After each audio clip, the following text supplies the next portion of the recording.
बच्चों को दुआएं, बड़ों को सलाम। फ़िज़ा है मेरा नाम। यूर वॉचिंग मॉर्निंग विद फ़िज़ा। अच्छा नाज़रीन, एक छोटी सी बात से फिर हम अपने प्रोग्राम की तरफ आएंगे।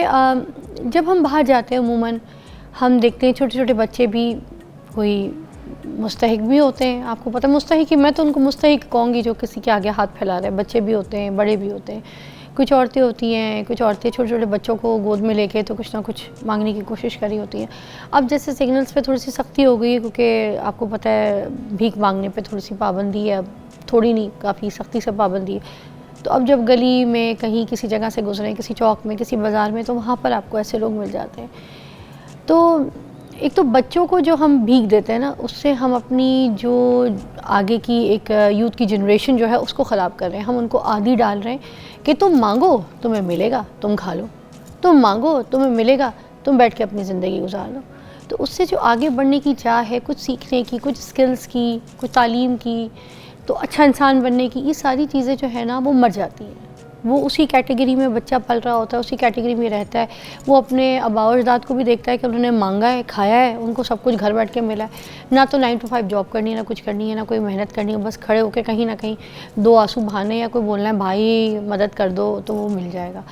तो हम बच्चों को भीख की आदत जो डाल रहे हैं ना, ये हम सबसे पहले सबसे बड़ा जो है ना, मैं कहती हूँ गलत काम कर रहे हैं।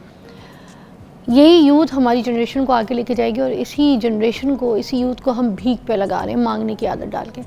हाँ, अगर आप कहीं बुज़ुर्ग देखें और वो भले आपसे कुछ ना मांग रहा हो, वो बारे बेच रहा हो, रेडी चला रहा हो, सिट्टे लगाए हो उसने कहीं, ठीक है, सब्ज़ी की रेडी हो उसकी, अगर कोई बुज़ुर्ग है ना तो उसके साथ आप प्लीज़ बहस भी ना किया करें सब्ज़ी के ऊपर। 5, 10, 20 रुपए के लिए आप उसके साथ बहस करके, तो मुझे लगता है कि उस वक्त हमारी जो आजमाइश का वक्त होता है ना, वो हम ख़राब कर देते हैं। और आजमाइश तो आपको पता है हर पल हर वक्त, चलते फिरते, बैठते, सोते, उठते, खाते, हर तरीके से हमारी हो रही है। तो ये सारे जो पल हैं जहाँ पे आपको कोई बुज़ुर्ग मिल जाए, कहीं आप गुज़रें और कोई मेहनत कश बुज़ुर्ग हो जो आपसे कुछ भी ना मांगे फिर भी उसको कुछ दे दिया करें, फिर देखें आपकी ज़िंदगी कितनी सफल होती है। बुज़ुर्गों के साथ मुतक्का ना लगाया करें, क्योंकि बूढ़े इंसान को ना तो नौकरी मिलती है, ना किसी का सहारा होता है, और पता नहीं उसने पीछे अपने घर वालों को किस तरह से पालना है, कितने लोगों को रोटी खिलानी है, कितनी फ़िक्रों में है। बुज़ुर्गों से मोहब्बत करना सीखें और सिखाएं भी। हमारे भी जो घर के बुज़ुर्ग हैं, जो घर में बैठे रहते हैं और जिनको हम कहते हैं वेले मुफ्त के चौकीदार हैं, हम उनसे भी तो मोहब्बत नहीं करते। आधी आधी रात को जाग के हमारे लिए दरवाज़ा खोलने वाले भी हमारे बुज़ुर्ग होते हैं। अगर हमारे छोटे छोटे बच्चे, जब हम शादी कर लेते हैं और हमारे बच्चों को कहीं हमें छोड़ना होता है, तो वो पालने के लिए भी पीछे हमारे बुज़ुर्ग होते हैं जो उनको देख रहे होते हैं। उनकी देखभाल भी नौकरों की तरह, उनके ग़ुलामों की तरह करते हैं। और उसके बाद जब हम घर से चले जाएं तो घर के दरवाजे की भी चौकीदारी करते हैं, वो भी मुफ्त में करते हैं। और तो और हमारी फ़िक्र भी करते हैं। और उन्हीं बुज़ुर्गों के साथ जब हम घर आते हैं तो हमें बैठने में उनके साथ कोफ्त होती है, हमें तकलीफ़ होती है कि हम उनके साथ बैठेंगे, हमारा टाइम वेस्ट हो जाएगा। ओह माय गॉड, मैं जाऊँ, मैं शावर लूँ, मैं जल्दी से फ्रेश हूँ, मैं जाके अपना थोड़ा मोबाइल देखूँ, सोशल मीडिया पे ये वो चीज़ें जो सारा दिन कुछ किया अपलोड करूँ और मैं सो जाऊँ। तो जब बुज़ुर्ग आपके साथ नहीं रहते हैं ना, तब आपको इस बात का एहसास होता है कि जब आप घर के अंदर दाखिल होते हैं तो कितना सूनापन, कितना सन्नाटा, कितना वीराना। आपका अपना घर, अपना कमरा आपकी कब्र बन जाता है, आपका घर कब्रिस्तान बन जाता है। लोग कहते हैं ना बच्चों से रौनक है, मैं कहती हूँ रौनक तो असल बुज़ुर्गों से है। तो एक छोटा सा मैसेज था और मोहब्बत का था। आज हमारा जो टॉपिक है जो हम यहाँ पे एलैबोरेट करेंगे वो भी मोहब्बत के ऊपर है कि मोहब्बत को कैसे नाफिज किया जाए, घरों में, दिलों में, अपने अंदर तारी कैसे की जाए। मोहब्बत एक तारी नाम की चीज़ है जो आपको अपने ऊपर सवार करनी होती है। मोहब्बत एक ओढ़ना बिछोना है जिसमें आपको सोना होता है, उठना होता है। मोहब्बत आपकी ग़िज़ा है जिसे आपने खाना होता है। मोहब्बत आपको पीनी होती है एक मशरूबात की तरह, भले की तरह, मगर मोहब्बत आपको सहनी पड़ती है, आपको ज़हनी सुकून देती है। मोहब्बत आपको लेनी पड़ती है, मोहब्बत आपको देनी पड़ती है। बेशक, तो मोहब्बत कैसे नाफिज करें ये बताएंगे साहबजादा काशिफ महमूद साहब, वासिफ अली वासिफ साहब के साहबजादे। अस्सलाम वालेकुम। जी वालेकुम अस्सलाम। खूबसूरत। आपको मुझसे मोहब्बत है? मुझे सबसे मोहब्बत है। नहीं, मैंने आपसे सबकी बात पूछी है। नहीं नहीं, आपसे पहले। आज आप मुकरते तो फिर मैं पता है बहुत नाराज होती। अल्लाह मुझे आपको आपसे सलामत मोहब्बत रखे। है तो मैं आपके साथ इतने मोहब्बतों वाले शोज रखती हूँ ना नहीं, काशिफ साहब। बेशक आप बहुत अच्छे टॉपिक हमेशा लेके आती हैं और मुझे भी बड़े पसंद आते हैं वो जो टॉपिक्स आप लेके आती हैं। तो आज का भी टॉपिक बड़ा ही खूबसूरत आपने चुना है। क्या बात है। सरकार वैसे साहब का एक जुमला है बड़ा खूबसूरत। आप कहते हैं घरों में कानून नाफिज ना करो, मोहब्बत नाफिज करो। जो लोग घरों में कवानीन की तरह से सख्ती करते हैं ना, यकीन करें कि वहाँ पर इताअत तो होती है, अदब नहीं होता। और अदब हमेशा मोहब्बत से होता है, जिसको कहते हैं दिल का अदब। जो खामद ज़ोर लगाते हैं अपने राइट्स के ऊपर कि ये मेरा काम था, ये बेगम को करने चाहिए और ये वो बेगम से मोहब्बत में नहीं करा रहे, बेसिकली तो मुनाफकत में करवा रहे हैं, क्योंकि हुक्म नाजिल कर रहे हैं और मोहब्बत नहीं दे रहे। एक होता है मोहब्बत से किसी से आप कह लें जो करवाना है करवा लें, जान भी दे देता है ना, जो मोहब्बत करवाना में तो है जान भी चली जाती और है। दूसरी तरफ होता है कि जी आपने ना वो लाइंस लगाई हुई है कि ये तुम्हारा काम है, ये तुम्हारा काम है, ये करना है वो। प्लीज़ रहने दें, हम भी इतने अच्छे नहीं हैं। ये जो आपका घर है ना जी, एक और शिकाव है सबका फ़िक्र याद आ गया। फरमाते हैं कि अगर तुम्हारा घर तुम्हारे लिए सुकून का बाइस नहीं है तो अस्तगफार का मकाम है, तौबा का वक्त है।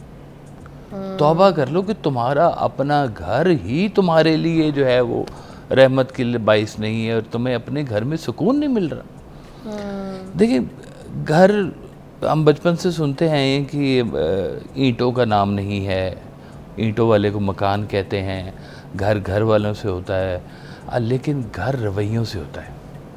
असल जो बात है, घर वाले सिर्फ घर वाले नहीं हैं, घर वाले ही घर वालों के दुश्मन भी होते हैं।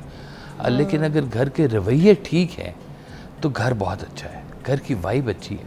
अभी आपने बुज़ुर्गों का जिक्र किया, कितना खूबसूरत जिक्र किया आपने।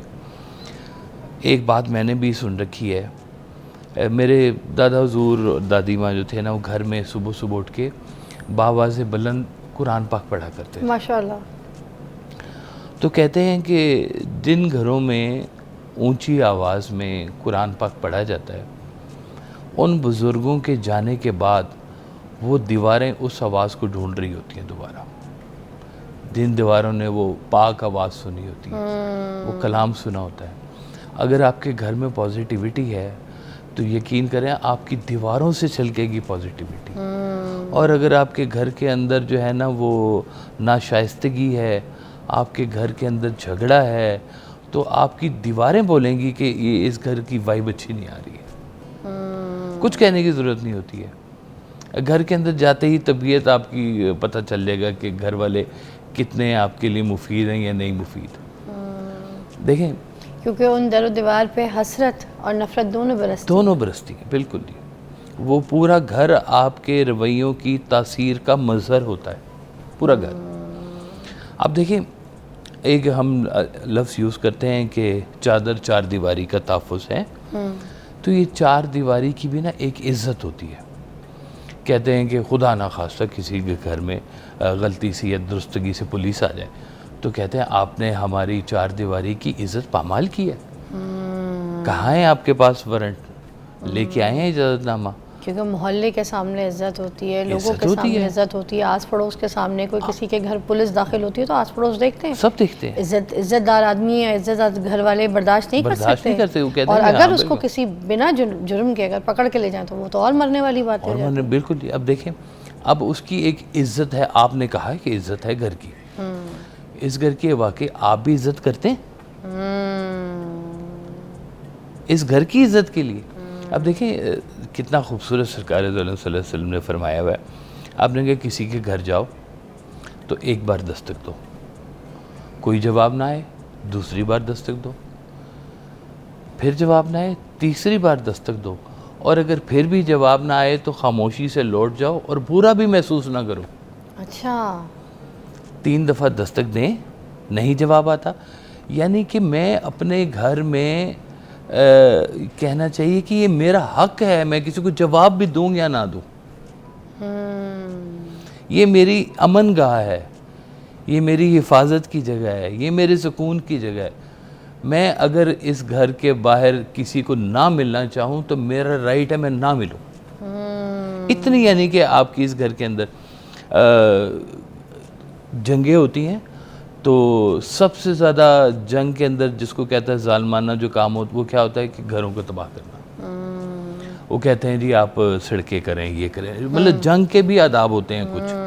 अच्छा, एक काशिफ साहब ब्रेक लेंगे, ब्रेक के बाद हम इसके ऊपर बात करेंगे कि जो घर के माहौल, घर के झगड़ों की वजह से ये जो चीखम चिल्ला की आवाज़ें घर से बाहर जा रही होती है नेबर्स के पास, ठीक है ना, उसका क्या रिएक्शन होता है उस वक्त, क्या होता है? ये मोहब्बत वाला घर तो नहीं कहलाएगा जहाँ से घर की चीखों की आवाज़ें आ रही हों, गाली गलौज की। तो घर का खूबसूरत माहौल कैसे बन सकेगा, इस पर बात करेंगे ब्रेक के बाद।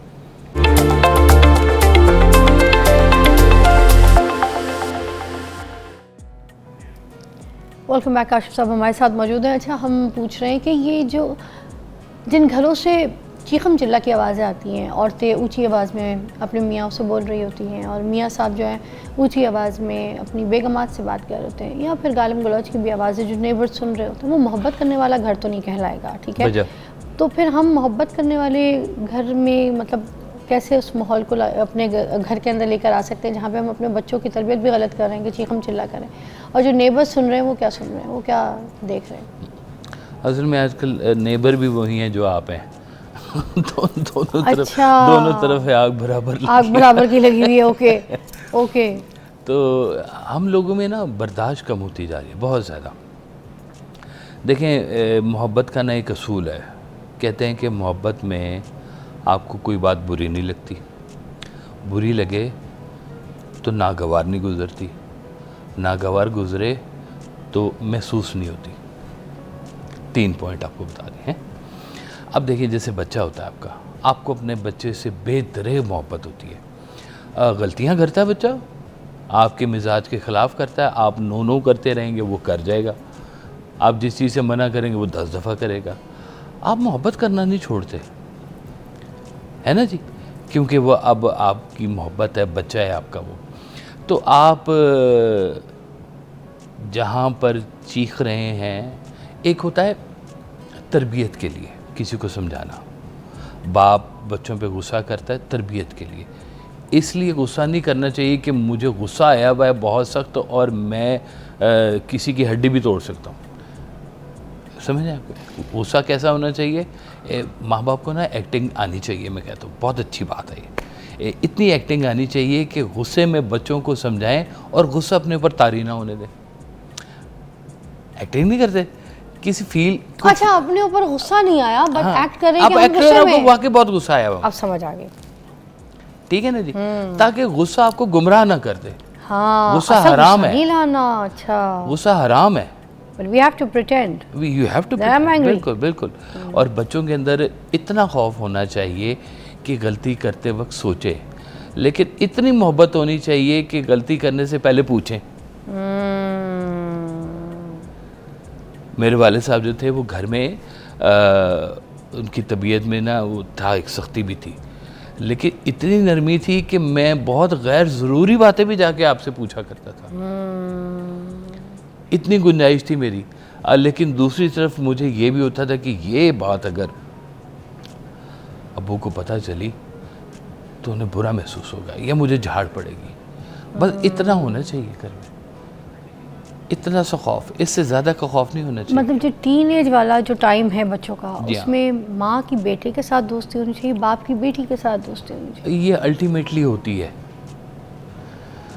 लेकिन कुछ अरसे के बाद बेटा बाप पे होता है और बेटी माँ पे होती है जवानी में। क्या नक्शे कदम पे चलना शुरू हो जाते हैं, मतलब बिल्कुल ऐसे बाप पे पूत, पिता पे घोड़ा, बहुत नहीं तो थोड़ा थोड़ा। कहते हैं बाप के नक्शे कदम पे जो है ना वो बेटा कहीं ना कहीं चलना शुरू हो जाता है। और इसी तरह से कहते हैं कि अगर आपने बेटी का रिश्ता कहीं देखना है तो आप उसकी माँ का रवैया देखें कैसा है, क्योंकि माँ के बहुत सारे आदाब और बहुत सारी खुसूसियात बेटी में पाई जाती हैं, इनका बॉन्ड आपस का बन जाता है। शादी के बाद तो मैंने कई दफ़े ऐसे देखा है कि माँ बेटी दो बहनों जैसी बन जाती हैं, आपस में इस तरह की डिस्कशन हो रही होती है दोनों की। कि एक बड़ी बहन एक छोटी बहन की समझा रही होती है। तो देखिए ये हमारी बड़े खूबसूरत रिलेशन अल्लाह ताला ने हमें रिलेशंस में बनाया हुआ है। हम लोगों ने घर के माहौल को आसेब ज़दा करना शुरू कर दिया। हमें बाहर की जिन्नों की ज़रूरत नहीं है, हम खुद बहुत बड़े जिन्न हैं अपने घर के लिए। लोग बात मनवा लेते हैं, ताल्लुक तोड़ देते हैं। ताल्लुक बचा लो, बात छोड़ दो। ऐसा क्या हो गया? मुझे याद है एक बच्चा आया मेरे पास, उसने कहा सर मेरी बेगम ने ना झूठ बोला है मेरे नाम पर, और ये बात पता चल गई है कि मेरी बेगम ने मेरा नाम लेकर कहीं पे कोई बात कही है जो झूठ है। तो मैं आज घर में ना पंचायत लगाने लगा हूँ। मैं बिठाऊंगा, अपनी वालदा को बिठाऊंगा, अपनी बेगम को बिठाऊंगा, भाई को बिठाऊंगा, और सबके सामने मैं उसको कहूँगा कि तुमने झूठ बोला है। मैं कहा भाई ये क्या कर रहे हो? वो घर है तुम्हारा, अदालत क्यों बना रहे हो? कल को तुम्हें किसी ने चौक में ऐसे बिठा दिया, क्या करोगे? मैं कहा माफ़ कर सकते हो? कहता कर सकता हूँ। मैं कहा कर दो। बेगम ने तुम्हारे नाम पे झूठ बोल दी, लोग अल्लाह के नाम पे झूठ बोल देते हैं। इतनी कौन सी बात हो गई? अल्लाह नहीं माफ़ करता। अब देखें अल्लाह का घर ही है ना जी, ये जिस दुनिया में हम रह रहे हैं उसी ने बनाया है सब कुछ। क्या सब लोग अल्लाह की मर्जी के मुताबिक रह रहे हैं?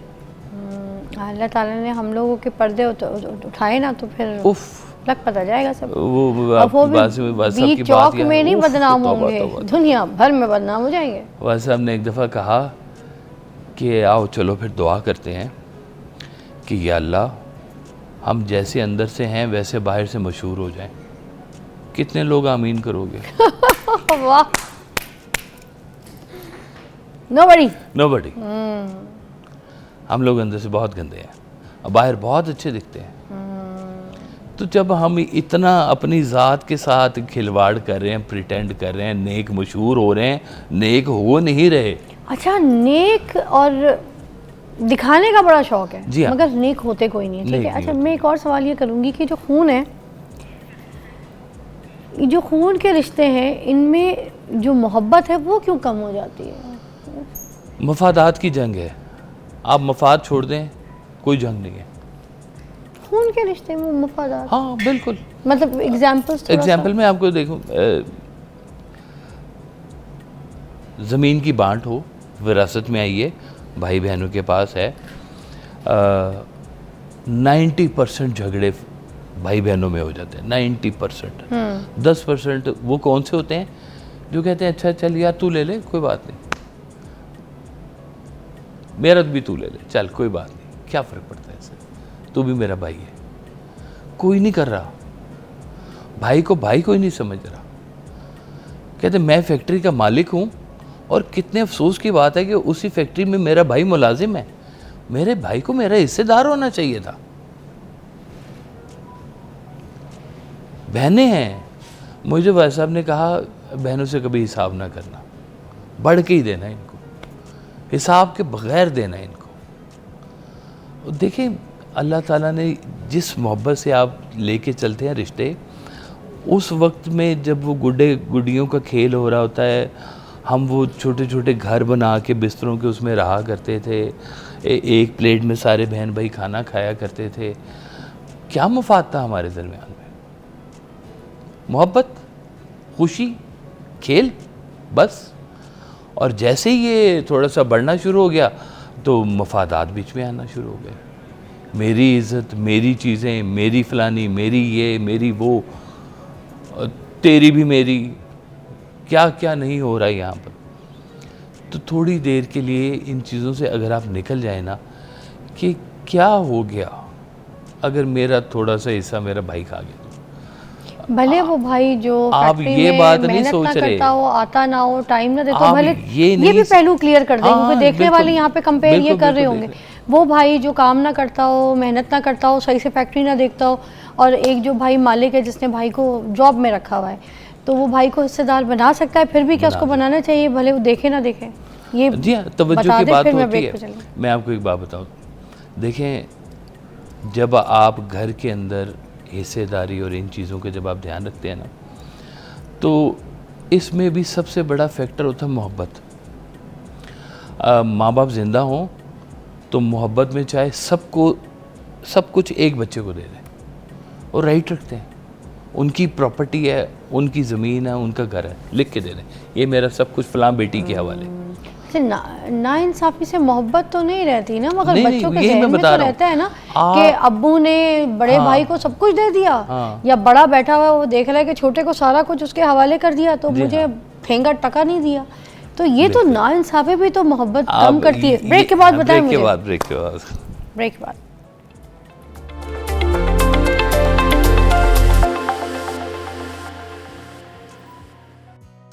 अच्छा, घर में मोहब्बत कैसे नाफिज की जा सकती है, इसके ऊपर बात कर रहे हैं। काशिफ साहब हमारे साथ मौजूद हैं।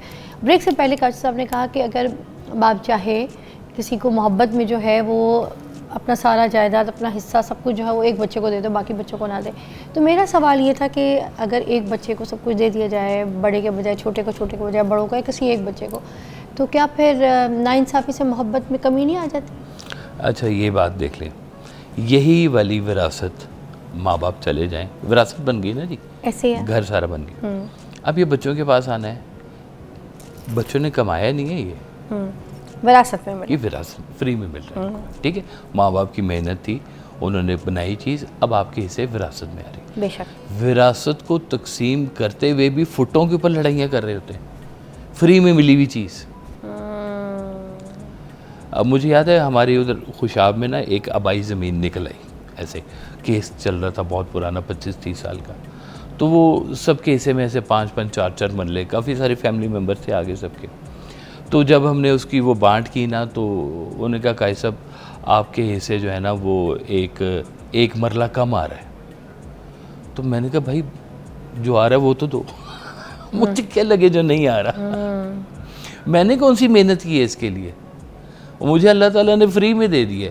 मैं उस पे रहूं कि जो नहीं मिल रहा है, ये इस पे खुश हूँ जो मुझे मिल रहा है। अच्छा, विरासत तो बहुत दूर की बात है। जो भावजे हैं, हाँ जी, वो घर में खाना पकाने पे लड़ पड़ती हैं, उनके बीच में कोई मोहब्बत नहीं रहती। सफाई के ऊपर लड़ पड़ती हैं कि नहीं तुमने, मैंने, नहीं सफाई किससे करनी है। सबसे बड़ी लड़ाई होती है कंट्रोल के ऊपर, घर के कंट्रोल के ऊपर, घर के किचन के ऊपर। मुझे याद है मेरी दादी माँ थी ना, वो थोड़ी देर सख्त तबीयत की थी।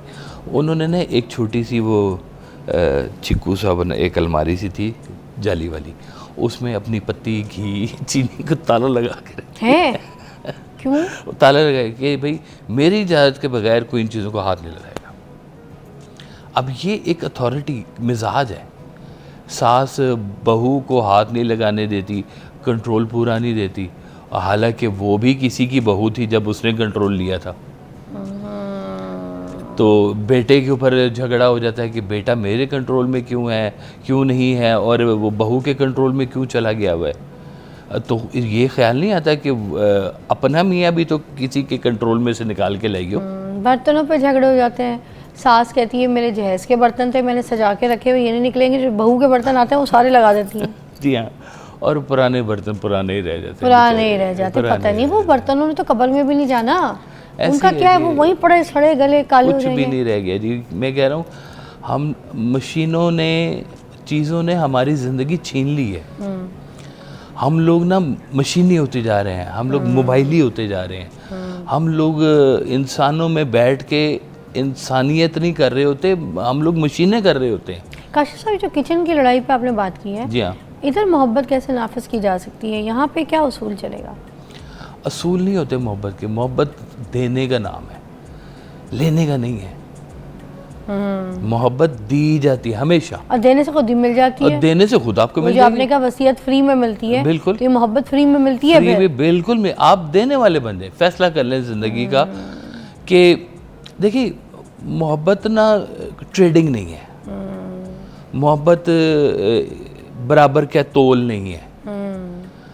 मोहब्बत में महबूब बेवफा हो सकता है, लेकिन कहते हैं वफा तो होती बेवफा के साथ है। फिर एक वफादार होगा, एक बेवफा होगा। अब वफादार वफादार ही रहेगा। मोहब्बत करने वाला बेवफाई के बावजूद भी मोहब्बत करता, दुखी ज़रूर हो जाता है लेकिन मोहब्बत छोड़ता नहीं है वो। अच्छा, फिलॉसफी ये कहती है। ये कहती है, बिल्कुल है जी। और मोहब्बत फिर करना क्या चाहिए? किसी को गिफ्ट देना चाहिए, मोहब्बत का कोई डोज बढ़ा देना चाहिए, या फिर हाँ, सहना बिल्कुल, चाहिए, चुप बिल्कुल, रहना बिल्कुल, चाहिए, बिल्कुल। बर्दाश्त करना चाहिए? एक दूसरे के साथ शेर व शक्कर रह सकते हैं एक दूसरे के साथ घर में? अगर कैसे? आप देखें कि लाहौर से इस्लामाबाद का सफ़र कर रहे हैं बस पे, और आपके साथ सीट के ऊपर कोई नापसंदीदा टाइप कोई इंसान बैठ गया, बर्दाश्त करना है। 4 घंटे का सफ़र है, क्या मैं इस और कहीं जा भी नहीं सकते, 4 घंटे आप बर्दाश्त कर सकते हैं, ठीक है ना। एक अजनबी को जिसको आप जानते भी नहीं हैं, एक घर है, आप अपनी मर्ज़ी से अपनी दुल्हन लेके आए हुए हैं, खुशी से आपके बच्चे हुए हैं, आपके माँ बाप हैं, रिलेशन है, इनको आप बर्दाश्त नहीं कर रहे हैं, तो गैर ज़रूरी लोगों को बर्दाश्त अच्छा, करते मेरे फिर रहे हैं। ऑफिस में भी एक साहब ऐसे हैं, मैं उनका कभी भी नाम नहीं डिस्कस करती, मुझे मगर दुख बड़ा होता है उनके बाद। आपको पता है, हम सब चले जाते हैं काम करके, तो वो बैठे रहते हैं, वो घर नहीं जाते हैं। अच्छा, शुरू में तो मुझे लगा शायद इनको जो है ना ओवर टाइम का कोई पैसा भी मिलता होगा और ये काम कर रहे हैं। बाद में मुझे एहसास ये हुआ कि ये घर नहीं जाना चाहते, फ्री भी बैठे होंगे ना, एक कुर्सी में बैठे रहेंगे मगर घर नहीं जा। तो फिर वो तो इंसान वही घर नहीं जा सकता ना जिसको घर से तकलीफ़ मिल रही हो, घर से शोर मिल रहा हो, आवाज़ें मिल रही हो, चीखम चिल्ला मिल रहा, ताने मिल रहे हो, तकलीफ़ मिल रही हो, है ना? बिल्कुल सही बात है। तो लोग नहीं जाते हैं। अब फिर ऐसे घर में कहाँ कैसे जाया जाए, कैसे बसा मैं जाए? यही तो कह रहा हूँ कि लोग घर अगर का मुंह का फ्री होने के बाद, छुट्टी के बाद भी रुख नहीं करते घर की तरफ। सही बात है। अब देखिए रवैये की बात है, मोहब्बत नहीं है ना उस घर में। मोहब्बत नहीं है। रवैये का बाप के फर्क साथ, है, शौहर किसी के साथ। इसका मतलब कुछ गलती है कहीं पर। इसका मतलब है अगर किसी और ने गुनाह नहीं किया तो हो सकता है आपके किसी गुनाह की सज़ा मिल रही है, या अल्लाह माफ़ कर दे मुझे। अच्छा, ये भी हो सकता है। मेरा घर मेरे लिए ही सुकून का बायस नहीं है, तो या अल्लाह ताला मुझसे कहाँ गलती होगी। मैं घर को खुश रखना चाहता हूँ। वो कहते हैं, इस तरह से एक बंदा था ना, उसने बेगम से कहा कि मैं चाहता हूँ थोड़े अरसे के लिए ना मैं अल्लाह का जिक्र करने के लिए ना जंगल में चला जाऊँ, वहाँ जाके 1-8 महीना में लगाऊँ थोड़ा, मुझे चाहता हूँ कि अल्लाह के साथ मेरा कनेक्शन बिल्ड हो। और बेगम समझ गई कि तांगे मुझसे। अच्छा, बेगम समझ गई। बेगम ने कहा कि आप इतने नए काम पे जा रहे हैं तो मैं भी आपके साथ। वाह। उसने कहा नहीं बेगम, मेरा लगता अल्लाह से ताल्लुक़ नहीं बनने, घर में ठीक हूँ मैं। अच्छा, तो फिर अब ये जो मियाँ बीवी की लड़ाई है, यहाँ पर आप खुद ही पहुँच गए हैं, तो अब मियाँ बीवी की लड़ाइयों को कैसे मोहब्बत में बदला जा सकता है? अब बिल्कुल एक फैसला अगर आप कर लें, 15-16 साल शादी के हो गए मगर फिर भी एक फैसला कर लें कि मैंने इस रिलेशन को बचाना है, मैंने, उसने नहीं, मैंने, ये फैसला मेरा है, मैंने बचाना है।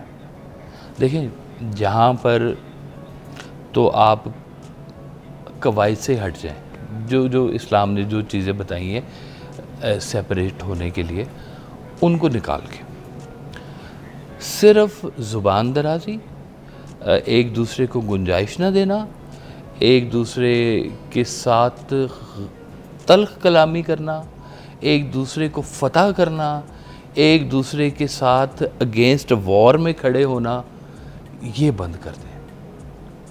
तो मेरी बात सुनिए, गिफ्ट देना, आई लव यू बोलना, इमोजी भेजना, हार्ट भेजना, जी हाँ, ठीक है, मैसेजेस करना, कुछ लोग नहीं एक्सप्रेसिव होते जी, कुछ हैप्पी बर्थडे कहना, हैप्पी बर्थडे कहना चाहिए, बिल्कुल कहना चाहिए, ज़रूर अच्छी बात होती है। तो ये 5 बच्चों के बाद भी जो सच्ची मोहब्बत नहीं मिलती है, वो कौन सी ऐसी मोहब्बत है जो मोहब्बत मिल ही नहीं रही है?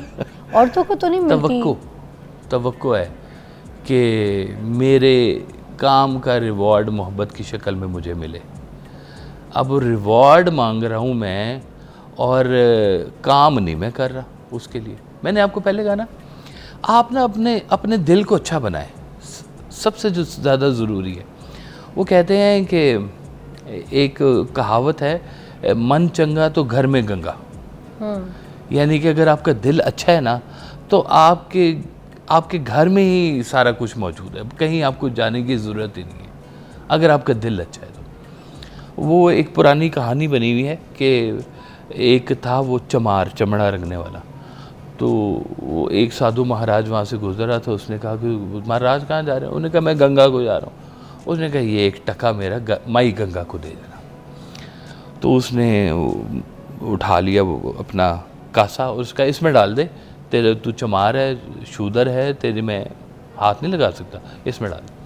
बहरहाल वो साधु गया, जाके उसने माई गंगा को कहा कि किसी ने 1 टका भेजा है तो ये तो कबूल कर ले 1 टका।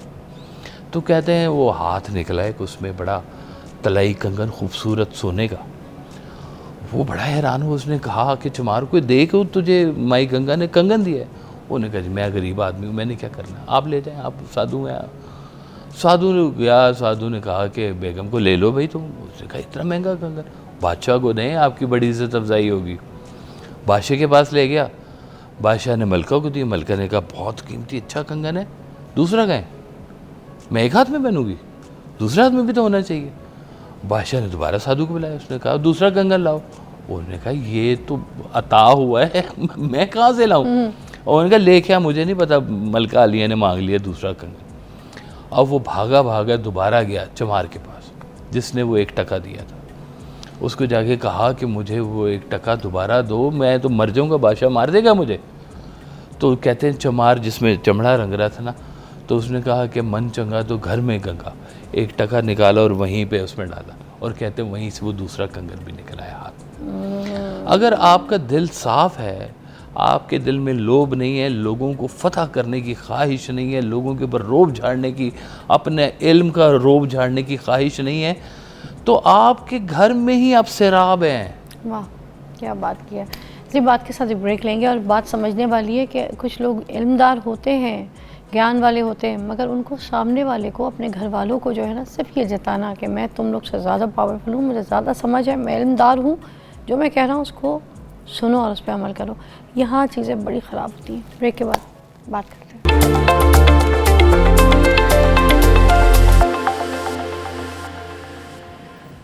जी नाज़रीन, काशिफ साहब से बात कर रहे थे।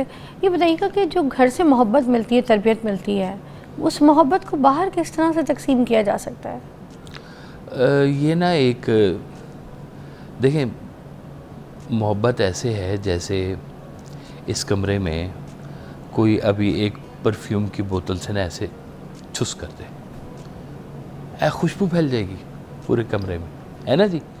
इनविजिबल है, मोहब्बत के कोने नहीं है, मोहब्बत की छुरियाँ नहीं होती हैं, मोहब्बत की तलवारें नहीं होती हैं, मोहब्बत का एहसास होता है। मतलब बांटने से तो बढ़ती है, बांटने से बढ़ती है। मोहब्बत बांटने वाला हर जगह मोहब्बत बांटेगा, रोशनी की तरह फैल। रोशनी की तरह। जैसे फूल है, ये अब उसकी फितरत है खुशबू देना, और चाहे दुश्मन सूंघे चाहे दोस्त सूंघे, खुशबू दे रहा है वो। आप तार के पास बैठोगे तो इतर आएगा खुशबू, चमड़े वाले के पास बैठोगे चमड़े की आएगी बदबू आपसे। अपनी ज़िंदगी का थोड़ा सा ज़रा अहाता करें, इसका मुवाजना करें, इसको थोड़ा सा इसका तज़किया करें। हम खुशबू देने वाले हैं, बदबू देने वाले हैं, हम बन कौन गए हैं? जो अच्छा है वो बाहर भी अच्छा है, वो घर में भी अच्छा है, उसको सारे कहेंगे कि हाँ धीमा ही है, उसके साथ हुस्न सलूक खुद ही से होना शुरू हो जाएगा। बच्चे किस चीज़ के लालची होते हैं? मोहब्बत के। बाप क्या लेके आएगा शाम को? थोड़ी सी चीज़ियाँ लाएगा बच्चों के लिए। माँ सारा दिन बच्चे पालती है, लेकिन बाप की थोड़ी सी चीज़ों के पीछे तो बाप को जफियाँ डाल रही होती है। अब बच्चे लालची थोड़ी होते हैं, लालची, बाप की ये मोहब्बत और की बात है। इंतजार का जो टाइम होता है हाँ, बच्चों का, कि कि इस टाइम बाप ने आना है। इस टाइम अबू आएंगे, चीज़ी लाएंगे जी, कोई ना कोई है, कोई फल लाएंगे, कुछ लाएंगे। अब वो ये मोहब्बत होती है कि वो फिर बाप के साथ चिमट जाए, बाप की थकावट उतर जाती है। एहसास कमतरी का जो शिकार होते हैं लोग, जो कहते हैं मुझे मोहब्बत नहीं मिली, मुझसे कोई मोहब्बत नहीं करता, जी हाँ। वो बच्चे कंपेयर करना शुरू कर देते हैं पेरेंट्स में आपस में। एक साथ रहती हुई शादी होती है, मियाँ बीवी साथ रह रहे हैं, बच्चे कंपेयर करते हैं, अम्मी प्यार करती हैं, अब्बू नहीं करते, अब्बू प्यार करते हैं, अम्मी ने आज तक प्यार नहीं किया। ये जो एहसास कमतरी है बच्चों के अंदर, ये कब आ जाती है और किसी एक के साथ शुरू हो जाती है? जबकि प्यार दोनों कर रहे होते हैं, मगर बच्चे के दिमाग में ये किस तरह से दाखिल होती है और ये क्या क्या वजूहात होती है? तवज्जो मांगते हैं बच्चे जी, सच्ची बात बताओ। अच्छा, बच्चे आपके साथ कम्युनिकेट करना चाहते हैं। अब आप बच्चों के साथ कम्युनिकेट करें। मैं अपने दादा की कमर पे बैठ के घोड़ा घोड़ा बहुत खेला हुआ है, अपने दादा की। कोई जोड़ बनता है, मेरे दादा के पाँव को लोग हाथ इज्जत से लगाया करते थे, मैं उनकी कमर के ऊपर बैठता था, मुझे कंधे पे बिठा के वो सैर कराने लेके जाया करते थे। तो मेरी एज की कम्युनिकेशन मेरे लेवल पे जाके करनी होती है। मुझसे बड़ी, अब मैं दादा के मिजाज तक तो नहीं बचपन में पहुंच सकता था, वो ही पहुंचे मुझ तक। आप बच्चों तक पहुंच रहे हैं, अपना बैरियर तोड़ रहे हैं। देखिए, किसी को समझाने के लिए सबसे बेस्ट तरीका क्या पता है क्या होता है? कि आप उसके मिजाज में जाके उसको ठीक करें, थोड़ा ना मारें उसको। आपको पता चल गया कि दूसरे के मिजाज के अंदर ये खामी है, वही खामी है कि वो एक्सप्रेसिव नहीं है। खामी, लोग कहते हैं कि एक्सप्रेशन होना चाहिए, एक दूसरे से मोहब्बत का इजहार होना चाहिए, कई लोग नहीं कर पाते। लेकिन अगर वो कर नहीं पाते तो किसी न किसी अमल से नज़र तो आता है। वो कैसे, वो मैं देखा था कि वो तो मगर मोहब्बत का इजहार मांगती है, मुझे तो लगता है मांगती है, बट आप क्या कहेंगे इस बात में कि इजहार के तरीके भी बड़े होते हैं। देखें, क्या इजहार के तरीके होते हैं कि अगर रश में जा रहे हैं तो मियाँ आगे खड़ा हो जाएगा, बीवी को पीछे कर लेगा कि तुम्हें धक्का न लगे, पहले मुझे लगे। ये इजहार है, ये लफ्ज़ नहीं है। तो इस तरह के 36,000 अमल हो सकते हैं जो ये दिखाते हैं कि यू आर केयरिंग। हाँ, आप केयरिंग है ही नहीं और बोलते जाएं तो फिर क्या होगा? मतलब action is better than the words. Yes, exactly. और एक्शन है ही। अगर आप मुंह से कहें मोहब्बत नामे बोलते जाएं और काम एक ना करें, चौथे दिन गुब्बारा फट जाएगा। काशिफ साहब, मोहब्बत तो एक ऐसा लफ्ज़ है कि इसमें डूबते जाओ, तैरते जाओ, इसका कोई किनारा नहीं है। बस डूबे हुए, कहते हैं ना, आग का दरिया है, डूब के जाना है, मगर कोई इसकी मंजिल और कोई किनारा नहीं है। बस इसमें डूबे रहना ही मोहब्बत है। बेशक। और ये जो तर रहेंगे ना आप सारी ज़िंदगी मोहब्बत के नाम पे जो तर रहेंगे, इसी में खूबसूरती है, इसी में कामयाबी है, इसी में खामोशी है, और इसी में मैं आपको बताऊं कि आपका रिश्ता जो है वो कायम रह सकता है। तो अपनी मोहब्बत में तर रहें। और आपको मैं बहुत शुक्रिया अदा करूँगी, क्योंकि मुझे पता है मोहब्बत पे तो आप सारी ज़िंदगी बोल सकते हैं। मेरे शो तो बहुत ही कम पड़ जाएंगे आपके लिए। क्या बात है काशिफ साहब, थैंक यू सो मच। हम आपको मिलते हैं ब्रेक के बाद।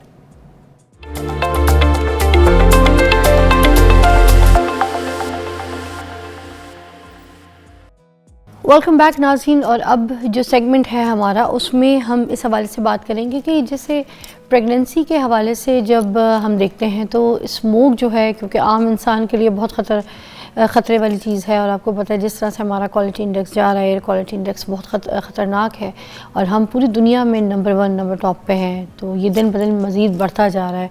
तो जो आम हामला खातून होती है प्रेगनेंसी के दौरान, उसको क्या दुश्वारियाँ पेश आ सकती हैं, माँ और बच्चे के ऊपर क्या असरात होते हैं इसके स्मोक के, आज इसके ऊपर ज़रूर बात करेंगे। और आपके घर में कोई भी ऐसी हामला खातून है, कोई भी ऐसी बेटी, आपकी बहू, तो मैं चाहूँगी ख़ास तौर पे ये शो आप लोग देखें ज़रूर, ये सेगमेंट ज़रूर देखें, क्योंकि इससे आपको काफ़ी आगाही हो सकेगी और आप उस प्रिकॉशंस जो है उसको तरीके से कर सकेंगे।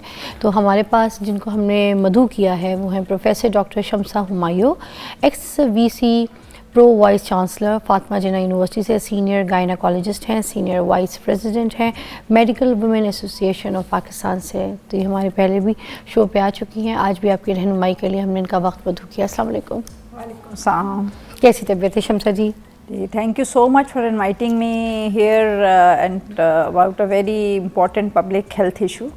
आपको पता महीना एक तो ये कैंसर के लिए बहुत ज़्यादा इसके ऊपर काम हो रहा होता है, अवेयरनेस प्रोग्राम्स होते हैं, और उसके अलावा इस तरह से जो ये इम्पॉर्टेंट चीज़ें हैं जिसके ऊपर बिल्कुल नज़रसानी नहीं की जाती, इनको देखा नहीं जाता। और मुझे लगता है स्मोक जब आम इंसान के लिए इतना डेंजरस है, तो जो हामला खातून हैं उनके लिए कितना डेंजरस होता होगा।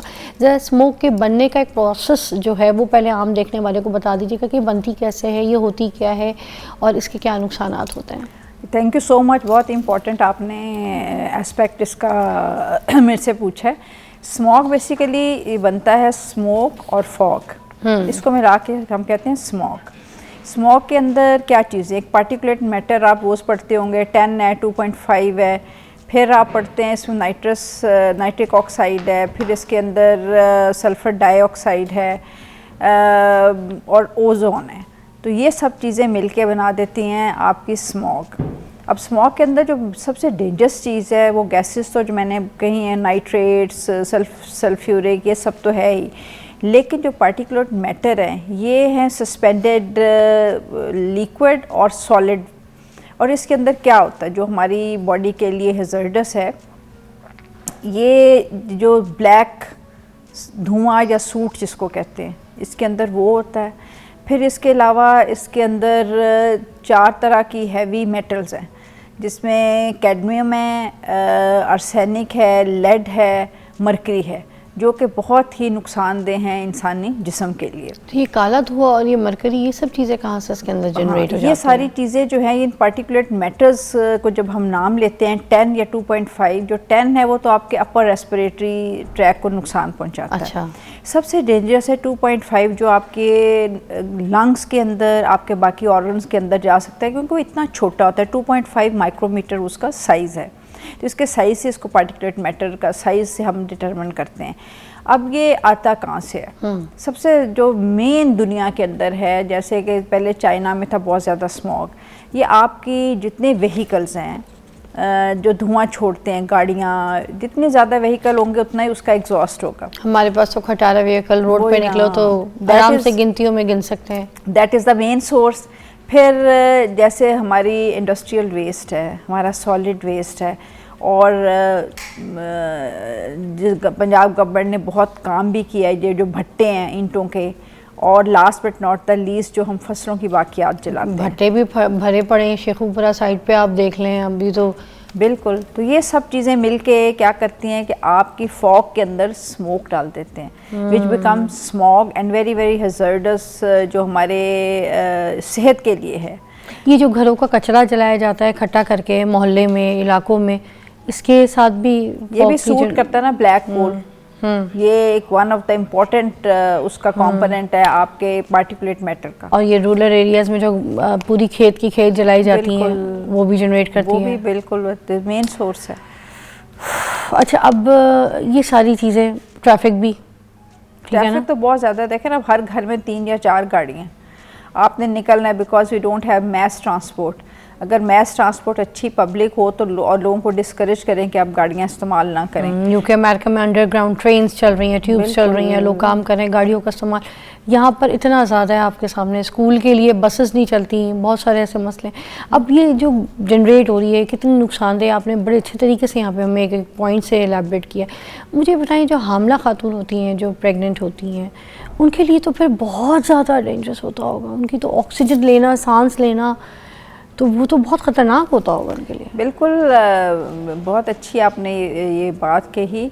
देखें, जो वल्नरेबल ग्रुप्स हैं उसके अंदर आपके बुज़ुर्ग, हामला ख़वातीन और बच्चे, क्योंकि एक तो उनकी इम्यूनिटी लो होती है, रेजिस्टेंस लो होता है। और पर्टिकुलरली मैं बात करूँगी हामला ख़वातीन की।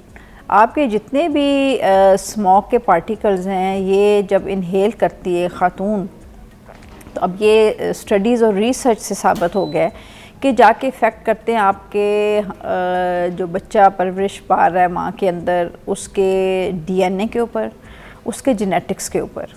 सो जो डैमेज स्टार्ट हो गया वो अर्ली प्रेगनेंसी से स्टार्ट हो गया। और इसमें बच्चे मिसकैरेज होना, अगर बहुत ज़्यादा देर एक्सपोजर रहेगा तो मिसकैरेज का ख़तरा बढ़ जाएगा।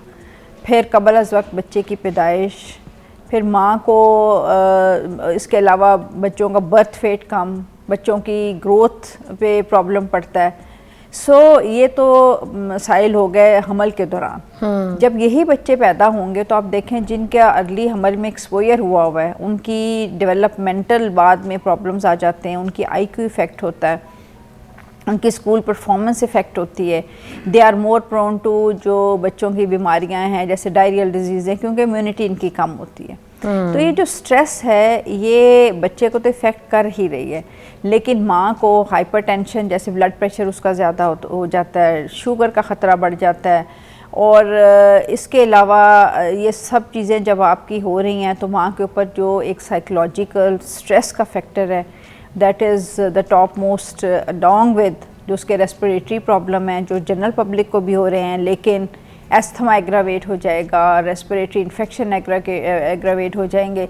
अब मुझे हर तीसरे दिन किसी पेशेंट का फ़ोन आता है, जी देखिए मुझे फ्लू हुआ है, मुझे छींकें आ रही हैं, मेरा एस्थमा जो है, मुझे सांस नहीं आ रही।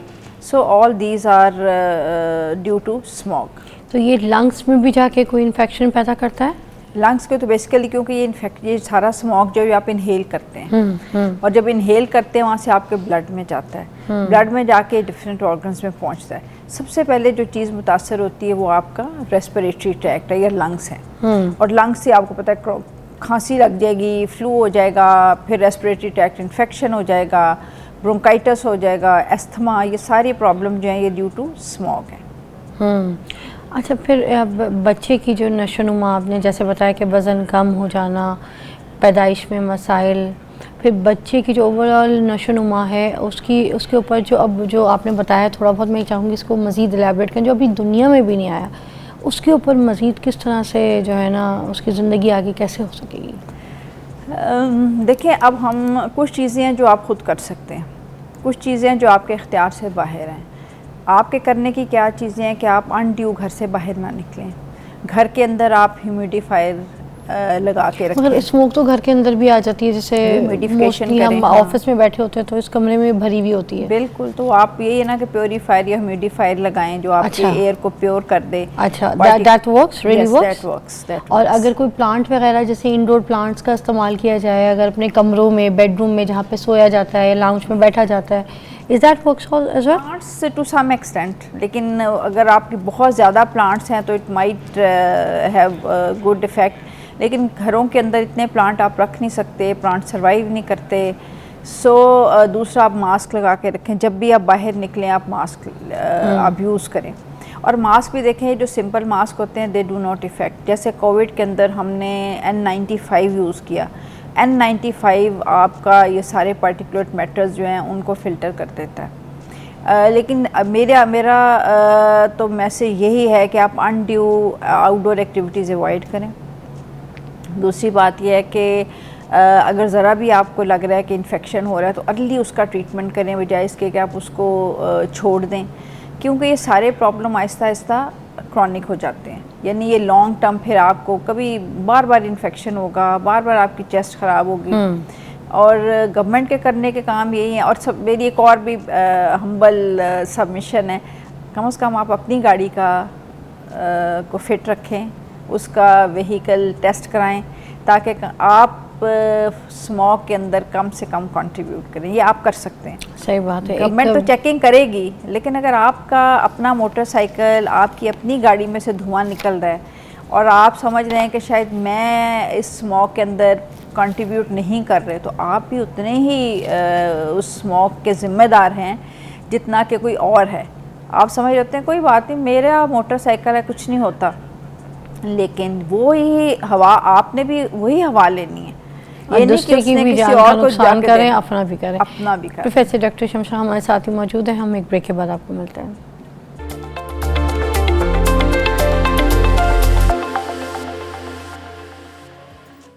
प्रोफेसर डॉक्टर शमशाह हमारे साथ मौजूद हैं और हम स्मोक के हवाले से जो प्रेग्नेंट ख़वातीन हैं जिनको ये प्रॉब्लम्स फेस करनी पड़ रही हैं उसके ऊपर हम आज बात करें। सेगमेंट ज़रूर देखिएगा। अच्छा, हमल के किस मरहले में स्मोक का असर सबसे ज़्यादा ख़तरनाक हो जाता है, डॉक्टर साहब बताइएगा? वैसे तो पूरे हमल के दौरान ही आपका एक्सपोजर नहीं होना चाहिए। बेहतर है कि आप जितना अवॉइड कर सकें करें, लेकिन स्पेशली अर्ली इन प्रेगनेंसी अगर आपका एक्सपोजर ज़्यादा होगा तो आपका, क्योंकि उस वक्त बच्चा बन रहा होता है, तो उस वक्त जो असरात हैं वो लॉन्ग टर्म रहेंगे। तो कोई एहतियाती तदाबीर, कोई ऐसी वैक्सीनेशंस जो प्रेगनेंसी से पहले, और स्मोक का टाइम सबको पता होता है कि किस टाइम पे, कितने सीज़न में, मतलब कितने मंथ में ये स्मोक रहनी है हमें, और स्पेशली लाहौर पंजाब, तो इसकी कोई ऐसी वैक्सीनेशन, ऐसी कोई क्योरेबल कोई चीज़ें हैं एहतियाती? देखें, स्मोक का तो वही वाली बात है जो दुनिया में सारे क्लाइमेट चेंज आ रहा है, हम देख रहे हैं, we are in a global world. और आपने भी देखा किस तरह के सैलाब आए, किस तरह का अब हमारा नवंबर आ गया और सर्दी का मौसम नहीं आया, कोई रेन भी नहीं हुई, क्योंकि बारिश जो है वो एक बहुत अच्छा ज़रिया है स्मोक को कम करने का। तो आप इसमें जैसे मैंने पहले कहा, कुछ चीज़ें आप खुद कर सकते हैं, कुछ गवर्नमेंट लेवल की बात है, कुछ मोहल्ले लेवल पे, कम्युनिटी लेवल की बात है। अगर एक कम्युनिटी अवेयरनेस हो जाए सबको कि, और हम लोगों को ये बावर कराने में कामयाब हो जाएं कि इसके अंदर दुनिया का हिस्सा तो है ही, लेकिन आप एज एन इंडिविजुअल आप इसको इम्प्रूव कर सकते हैं। जहाँ हमल की बात हमने की या प्रेगनेंसी की बात की, तो वो कहते हैं ना ये तो अल्लाह की देन है, but you can always plan के आप इन मंथ्स के अंदर you may not be planning your pregnancy, that is one thing. ये भी प्रिकॉशंस किए जा सकते हैं मतलब कि मतलब स्पेशली इन मंथ्स, क्योंकि एवरी ईयर तो ये तो बात वैसे सही है। मैं डॉक्टर साहिबा की इस बात से इत्तेफाक करूंगी कि जब इस बात का क्लियर है, सबको पता है, सबको सैलाब की तैयारी भी हम पहले से नहीं करते, ठीक है, स्मोक की भी तैयारी हमारी कोई पहले से होती कोई नहीं है, तो फिर व्हाई नॉट एटलीस्ट प्रेगनेंसी की तैयारी हम पहले से कर लें, जो कि हमारे अपने हाथ में। हाँ, प्लान कर सकते हैं। लेकिन चलें हम अगर ये नहीं करते तो आप फर्स्ट जो आपके ड्यूरिंग प्रेगनेंसी है, आप बाहर अपने आप को एक्सपोजर कम करें, ख़ासकर जहाँ पे बहुत ज़्यादा मट्टी, बहुत कुछ एरियाज़ है ना बहुत ही कंजस्टेड हैं, जहाँ पे अंदरून लाहौर आप देख लें, वैसे तो कोई भी एरिया लाहौर का ऐसा नहीं। अभी मैं आ रही थी तो सड़क बन रही थी, तो ये जो कंस्ट्रक्शन एक्टिविटीज़ हैं ये बहुत ज़्यादा स्मॉग में कंट्रीब्यूट करती हैं, और आपने देखा है हर जगह कोई ना कोई सड़क खुदी हुई होती है, कोई इमारत बन रही होती है। तो इन टाइम पे आप कह रही हैं कि कम होना चाहिए, जब ये स्मोक का टाइम बहुत हैवी होता है, तो इस टाइम पे कंस्ट्रक्शन वाले काम भी नहीं होने चाहिए। ये जो बारबेक्यू के मैं ये कहती हूँ ना, बाहर जो लगाए हुए होते हैं स्टॉल और बारबेक्यू की चीज़ें, सीखे बारबेक्यू के आइटम्स जो बन रहे होते हैं, और लोग अपने फंक्शंस करते हैं, शादी ब्याह करते हैं, बारबेक्यू आइटम्स रखते हैं, तो मैं ये कह रही थी कि व्हाई नॉट हम कोई खाने पकाने का कुछ सालन वालन जो इंडोर तरीके से बनाया जाए किचन वगैरह में, ना कि बाहर ये स्मोक वाले सिस्टम को हम बढ़ाना में बढ़ चढ़ के काम। बहुत अच्छी बात कि मैं आपकी इस बात को सेकंड करूंगी। ये जो ख़ास तौर पर जगह जगह भट्टियाँ लगी हुई हैं, आप ना सिर्फ के कंट्रीब्यूट कर रहे हैं एनवायरनमेंट को पल्यूट करने में, बल्कि जो आप खा रहे हैं उसके ऊपर भी आपका धुआं लगा हुआ होता है, ब्लैक कोल आप अंदर भी इंजेस्ट भी कर रहे हैं। तो बारबेक्यू भी आपको कम करना चाहिए, बल्कि मैं तो कहूँगी कि इन महीनों के अंदर बैन करना चाहिए, बैन कर देना चाहिए। जितनी बुरी शदीद आपको सबके सामने हम लोग टॉप पे हैं। और जो देखें, अगर आपने बिला ज़रूरत घर से ना निकले, अगर आपके मोटरसाइकिल में धुआं, मैं अक्सर देख रही होती, मैं जा रही होती हूँ फिरोजपुर रोड के ऊपर या कहीं भी, तो बंदा आगे गाड़ी चला के जा रहा है या मोटरसाइकिल चला के जा रहा है, पीछे एक धुएं के बादल हैं, वो समझ रहा होता है कि मुझे कुछ नहीं हो रहा, मैं तो आगे हूँ, हालांकि जब वो गुजर रहा है तो हवा में जा रहा होता है। So it overall pollute whole environment. आपके इर्द गिर्द वो भी तो आपके बहन भाई हैं, आपके बच्चे भी वहीं सांस ले रहे हैं, अगर आप उनकी परवाह नहीं कर रहे तो कोई दूसरा आपके बच्चों की परवाह नहीं कर रहा। जैसे पिछले साल गवर्नमेंट ने बहुत अच्छा एक स्टेप किया था कि स्कूलों की छुट्टी कर दी थी, क्योंकि मैक्सिमम ट्रैफिक जो है वो सबसे ज़्यादा स्कूल टाइमिंग पे या स्कूल की वजह से होता है, और बच्चे इतने वल्नरेबल होते हैं। तो स्टेप्स जो देखें तो लॉन्ग टर्म स्टेप्स चाहिए इसके लिए। चाइना ने इस पर काबू पा लिया, हम भी काबू पा लेंगे इंशाल्लाह, जिस तरह से पंजाब गवर्नमेंट काम कर रही है। स्मोक मशीन्स भी आ गई हैं आपके सामने सब कुछ, लेकिन स्मोक मशीन्स आर नॉट अभी तक कोई कंट्रोल नहीं। Machines take more water, they consume more water, that's a temporary solution. Temporary solution देखें आपको फ़ायदा नहीं पहुंचाते, आपको लॉन्ग टर्म सोल्यूशन की तरफ जाना पड़ेगा। हमारी जैसे मेडिकल वुमेन एसोसिएशन की मैं सीनियर वाइस प्रेसिडेंट हूँ, तो हम अपनी एसोसिएशन के प्लेटफॉर्म से भी अवेयरनेस क्रिएट कर रहे हैं। और आज जैसे मैं यहाँ आई हुई हूँ तो Pakistan medical Women association is very very active. किस तरह की अवेयरनेस, ये जो आप आज प्रोग्राम कर रहे हैं, आई एम श्योर कि चलें इतना सा हिस्सा भी हमारा चला गया। कहते हैं ना, अंदाज़े बयां गर्चे बहुत शौक़ नहीं है, शायद कि तेरे दिल में उतर जाए मेरी बात। तो बात इतनी सी है कि आप अपने आप को भी बचाएं, अपने बच्चों को भी, अपने बहन भाइयों को, अपने दोस्तों को। जहां आप एज एन इंडिविजुअल कुछ कर सकते हैं वो ज़रूर करें। अच्छा, हामला खातून का पूछना चाहूँगी कि जैसे उनको तो मेडिसिन वैसे भी इतनी रेकमेंड नहीं की जाती है ना, उनको अलाउ होती है, उनके लिए सेफ़ भी नहीं होती, फिर अगर उनको कोई इस तरह से गले का कोई इन्फेक्शन हो जाए या कोई उनकी लंग्स में कोई इन्फेक्शन हो जाए इस स्मोक की वजह से और उनकी तबीयत ख़राब हो जाए, देन उनको किस तरीके की मेडिकेशंस दे के उनको रिलीफ दी जा सकती है, पेन से आराम दी जा सकती है? देखें, बात ये है कि जहाँ मेडिसिन देनी पड़े there are safe options available. तो फिर आप सेफ ऑप्शंस को, हालांकि there is no safe option, pregnancy के अंदर, बट रिलेटिवली सेफ। डॉक्टर्स तो रेकमेंड करते ही कोई नहीं है। नहीं, फिर सेफ़ ऑप्शन की तरफ आप जाते हैं। कुछ ऐसी दवाइयाँ हैं जो सेफ़ होती हैं, रिलेटिवली सेफ़ होती हैं, they don't effect on the baby. Like इसमें कौन सी दवाइयाँ दी जा सकती हैं फॉर एग्जांपल? वो डिपेंड करता है किस तरह का इन्फेक्शन है आपका। अच्छा, गले की दवाइयाँ दी जा सकती हैं, खांसी के सिरप पी सकती हैं? खांसी का सिरप भी सारे नहीं, वो हम देख के बताते हैं कि कौन सा सिरप आप ले सकते हैं, किस स्टीम मिक़दार ले में सकती हैं? स्टीम लें, आप स्टीम ले सकते हैं, नेबुलाइज कर सकते हैं। अगर आपको एस्थमा है तो आप एस्थमा की अपनी रेगुलर दवाइयाँ लें, और कोशिश करें कि जो ट्रिगरिंग फैक्टर हैं उनसे आप दूर रहें। तो बेहतर है बचाव। देखें, prevention is better than treatment. तो अगर आप प्रिवेंट कर सकते हैं तो आपको प्रिवेंशन की तरफ जाना चाहिए। जो मेडिसिन आपको ऑलरेडी एडवाइस हुई हैं वो आप अपनी बाकायदगी से लें, अपनी इम्यूनिटी को अच्छा रखें, अपनी न्यूट्रिशन ठीक रखें ताकि आपको इन्फेक्शन कम हो। कुछ हामला खातून के लिए मैं चाहूँगी एंड में कोई ऐसी इम्यूनिटी बूस्ट करने के लिए कोई उनके फ्रूट्स, कोई वेजिटेबल्स स्पेशल इस मौसम के हिसाब से अगर हैं तो प्लीज़ बता दें, जो कि स्मोक के लिए फ़ाइट भी करें, क्योंकि आपने कहा इम्यूनिटी अगर अच्छी है तो it can works, you know. तो प्लीज़ वी वुड लाइक कि आप आम जो औरत है उसको भी, भाई को भी, बहनों को भी, जो इस्तेमाल कर सकते हैं इम्यूनिटी बूस्ट करने के लिए, और ख़ास प्रेग्नेंट औरत, तो उसको क्या रेकमेंड करेंगी कि अपनी डाइट में ज़रूर शामिल करें फॉर इम्यूनिटी बूस्ट? क्योंकि देखिए ये होता है ऑक्सीडेटिव स्ट्रेस, जो फॉग है this is called oxidative stress, और ऑक्सीडेटिव स्ट्रेस जो होता है सेलुलर लेवल पे जाके इफ़ेक्ट करता है। तो अगर आप एंटीऑक्सीडेंट्स लेंगे अपनी डाइट के अंदर, जैसे चेरीज़ बहुत अच्छी हैं, ग्रेप्स हैं, अनार आया हुआ है आजकल, दीज आर गुड एंटीऑक्सीडेंट्स। फिर अनार फिर ये स्मोक के मौसम में अगर खट्टा हुआ तो गला तो नहीं ख़राब करेगा? नहीं, अब तो मीठे का मौसम आ गया। ओके। हाँ, तो ये जितने इस तरह के फ्रूट्स हैं दीज आर एंटीऑक्सीडेंट्स। फिर आपके ड्राई फ्रूट्स हैं वो आ जाएंगे, तो ये सारे के सारे आपकी इम्यूनिटी बूस्ट करते हैं।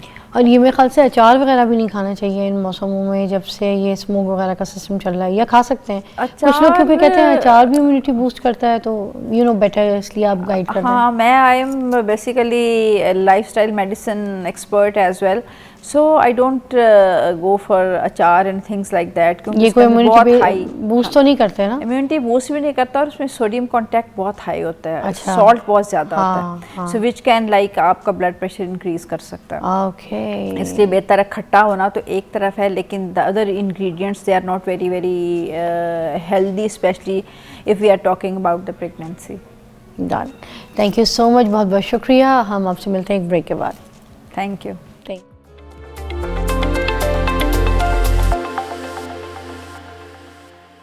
Welcome back, you watching Morning with Fiza. नाज़रीन, जिस तरह से हम स्मोक की वजह से बहुत परेशान हैं, आपको पता है ये बड़ा डेंजर है गले, नाक के लिए और सांस के लिए भी।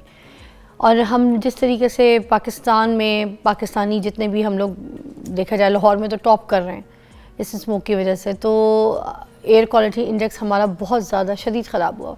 तो जब हम लोगों को तकलीफ़ है, इंसानों को, तो जो जानदार, ये जो जानवर हैं, ये भी तो तकलीफ़ का शिकार होंगे। आज इस बारे में जानने के लिए हमने जिन डॉक्टर को यहाँ पे मधु किया है, उनसे मैं आपकी मुलाकात करवाती हूँ, और उनसे हम पूछेंगे कि किस वजूहात की वजह से जो है ना ये सारे रिएक्शंस होते हैं। अच्छा, ये जो डॉक्टर हमारे पास हैं ये आते रहते हैं, प्रोफेसर डॉक्टर सलीम कैसर साहब, और मैं कहूँगी कि is one of the best doctor और वेटरनरी एक्सपर्ट हैं, जानवरों के डॉक्टर हैं, और बहुत अच्छी तरीके से आपको आगाही देते हैं, आपको बताते हैं कि किस तरीके से आप अपने जो जानवर हैं, जिनको पालतू जानवरों को आपने रखना है तो किस तरीके से रख सकते हैं, और सारी गाइडलाइन जो हम इनसे लेते हैं। मगर साथ साथ हम इनसे ये भी आज पूछेंगे, रेबीज़ जो बीमारी है जो कुत्तों में हो जाती है, उनकी क्या वजूहात होती हैं, उनकी क्या अलामात होती हैं, और उनसे कैसे बचा जा सकता है, अपने कुत्तों को कैसे सेफ़ रख सकते हैं, जानवरों को कैसे सेफ़ रख सकते हैं। अस्सलाम वालेकुम। Thank you very much madam. वालेकुम अस्सलाम। कैसी तबीयत है सर आपकी? अल्हम्दुलिल्लाह फाइन। अच्छा, ये स्मोक के बारे में हम बात कर रहे थे, आपको, मुझको, जितने भी लोग हैं, हम सब तकलीफ़ में हैं इस स्मोक की वजह से। ठीक है, हमारा एयर क्वालिटी इंडेक्स जो है वो दिन ब दिन टॉप पे होता जा रहा है पूरी दुनिया में। तो जो कुत्ते होते हैं, जो जानवर होते हैं, वो भी तो फिर इसका शिकार होते होंगे? यस मैडम, ऐसे होता है कि जैसे इंसानों में ये इफ़ेक्ट करते हैं, इसी तरह से ये एनिमल्स में भी होता है, क्योंकि जो इसको वेपर्स हैं जो स्मोक के, इससे इनके गले की खराश आंखों में जलन, ख़ास तौर पे आई इन्फेक्शन बहुत ज़्यादा इसके चांसेस होते हैं। तो हम फिर उसमें इनको यही रिकमेंड करते हैं कि इन दिनों में जैसे स्मॉग का बहुत ज़्यादा अटैक हो रहा है, एयर क्वालिटी इंडेक्स देखें पूरी दुनिया में सबसे ज़्यादा है, तो हम कहते हैं कि इनको आप किसी केज में रख लें या फिर इंडोर इनको रखें ताकि आप इनको स्मॉग के इन वेपर से बचा सकें। अच्छा, अब देखिए ना, मास्क तो पहन नहीं सकते ये लोग। Yes. हम तो पहन भी लेते हैं। Yes. तो इनकी कोई ऐसी वैक्सीनेशन, कोई इनकी मेडिसिन इनको जो के दे रहे अगेंस्ट हो? तो कोई नहीं है, उसमें सिर्फ आप प्रिकॉशनरी मेजर्स हैं उनको सिर्फ अडॉप्ट कर सकते हैं कि इनको अच्छी तरह से फीडिंग इनकी की जाए, वाटरिंग की जाए और इनको इंडोर रखा जाए। और इनका सबसे ज़्यादा ख्याल ये रखा जाए कि रात को ख़ास तौर पे जब स्मॉग के वो ज़्यादा वेपर्स जब नीचे आते हैं तो उस वक्त आप इनको इंडोर कर लें या केज के अंदर अब बंद इनको कर लें। वॉशरूम वगैरह के लिए वॉक तो करानी पड़ती है, कोई इतना स्पेशली इफेक्ट कुत्तों नहीं वगैरह पड़ता, को, है? उतनी इनमें इम्यूनिटी होती है कि अच्छा। उसको ये रेजिस्ट कर सकते हैं। अच्छा, कर सकते हैं। ठीक है, इंशाल्लाह, ठीक है।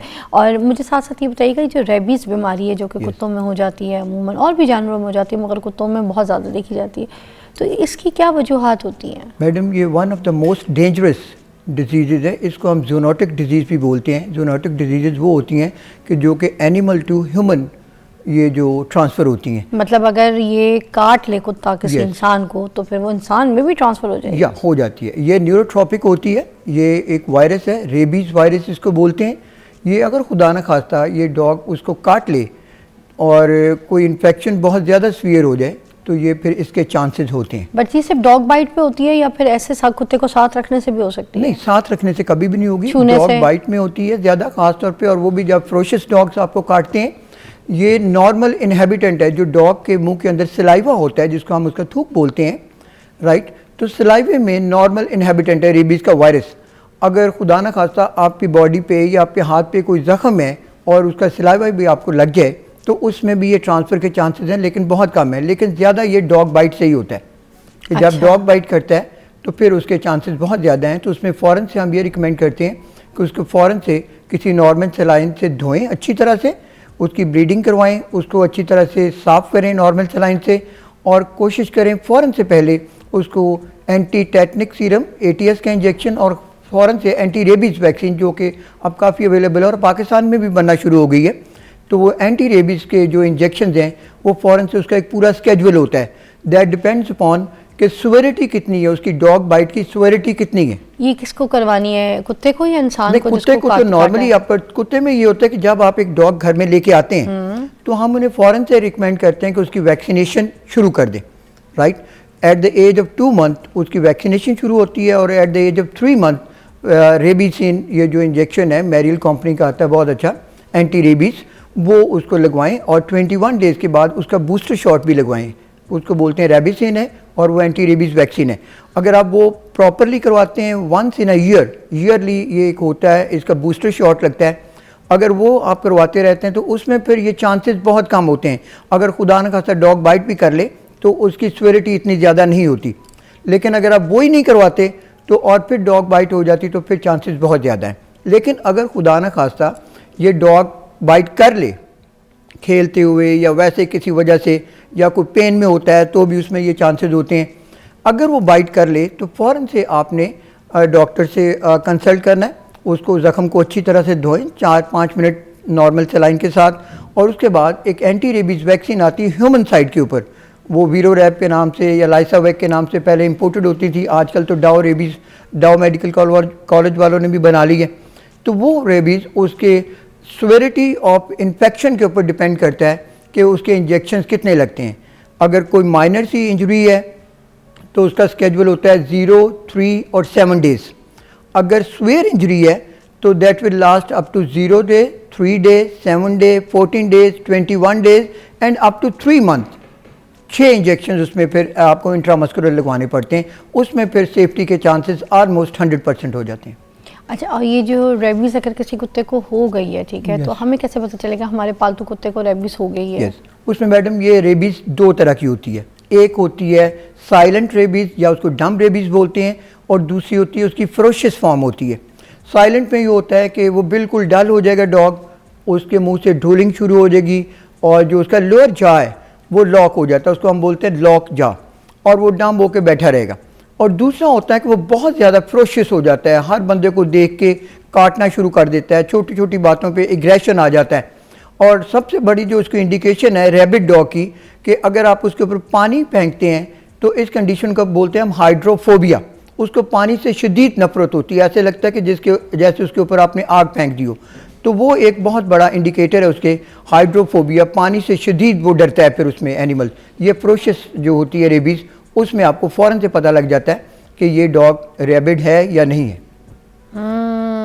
तो हम इस तरह से चेक कर सकते हैं कि या। हमारे कुत्ते को रेबीज़ है कि नहीं। अच्छा, तो अब अगर जैसे अब किसी को रेबीज़ को आपने पहले तो वैक्सीनेशन वगैरह चीज़ें बता दी हैं, किसी को हो गई है Yes. तो उसका फिर क्या इलाज होगा, उसको किस तरीके से नहीं, treat किया ह्यूमन जा में सकता तो है? अगर खुदा न खास्ता काट ले और अगर आप फ़ौरन विद इन 24 आवर्स अगर आप डॉक्टर को कंसल्ट करते हैं और एंटी रेबीज़ वैक्सीनेशन अगर आप शुरू करवा लेते हैं तो उसमें तो चांसेस नहीं है। 1 in millions ऐसा होता है कि खुदा न खास्ता किसी आदमी को रेबीज़ हो जाए तो हम बोलते हैं कि फिर रैबिट हो गया ये एनिमल या फिर ये ह्यूमन, तो उसमें फिर चांस कोई नहीं है। उसमें आज तक दुनिया में इसका कोई इलाज नहीं है। अच्छा, कुत्ते को जब रेबीज़ होती है तो इसकी सिर्फ अलामात से इसको चेक किया जाता है, जैसे आपने पानी वाली बात बताई, या। जॉ लॉक हो जाता है, ठीक है, या। डल हो जाता है, ये अलामत हो गई इसकी, या फिर इसका कोई टेस्ट भी होता है, टेस्ट भी है जहाँ से मैडम, पता इसका चल इसके सके? सलाइवे से आजकल एक नया रैपिड किट मेथड टेस्ट होता है, उससे आप सलाइवे में वो डिप करके उसकी जो स्लाइड है उसमें आपको फ़ौरन से पता लग जाएगा इज इट अ रैबिड और नॉन रैबिड डॉग, फ़ौरन से पता लग जाता है। अगर हम वो इंडिकेशंस देखते हैं ना कि ये बहुत ज़्यादा फ्रोशियस हो गया है, राइट, और हर बंदे को देख के काट रहा है, हाइड्रोफोबिया हो गया है, तो फ़ौरन से हम रिकमेंड करते हैं कि वो टेस्ट करवाएं आप। ओके प्रोफेसर साहब, एक हम ब्रेक लेंगे, विल बी राइट बैक। हम आज रेबीज़ के ऊपर ही बात करेंगे कुत्तों में, और मज़ीद और कौन से जानवरों में रेबीज़ का ख़तरा होता है इसके ऊपर हम इनसे पूछेंगे। Take a break.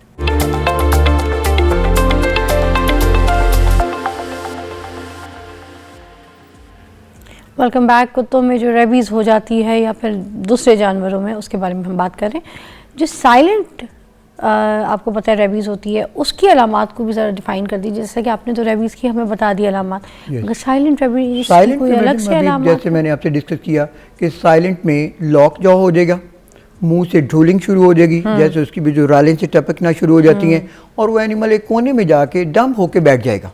कोई आपको उसमें इतनी अच्छी इंडिकेशंस नहीं है, तो वो तो बड़ा केयरफुली जब आप उसको ऑब्जर्व करते हैं तो फिर होता है। फिर उसमें यह है कि वो intake, water intake, food intake उसमें नहीं हो सकेगी, क्योंकि वो कोई चीज़ अंदर इंगल्फ कर ही नहीं सकता।